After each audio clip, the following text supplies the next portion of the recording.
আমাদের এখানে আমরা সবাই 1 মাস নিম ছিচকি বানিয়ে খাই।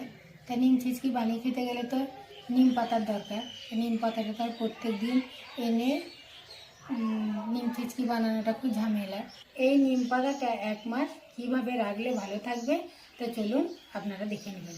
এই পাতাটা সবসময় এরকম কচি কচি নিতে হয়। আর যদি নিমের ফুল থাকে তাহলে তো আরও ভালো হয়। এখন তার ফুল নেই। পাতাগুলো প্রথমে বেছে নেব, এই ডগাগুলোকেও নেব। এরপর নিম পাতাটা ধুয়ে নেব। কড়াইটা গরম হয়ে গেছে, নিম পাতাটা চলুন এরপর ভেজে নেব।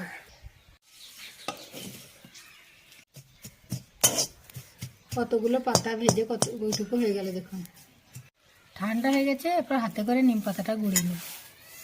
এইটা এরপর কাচের বয়ামে 1 মাস রেখে দিলেও খারাপ হবে না।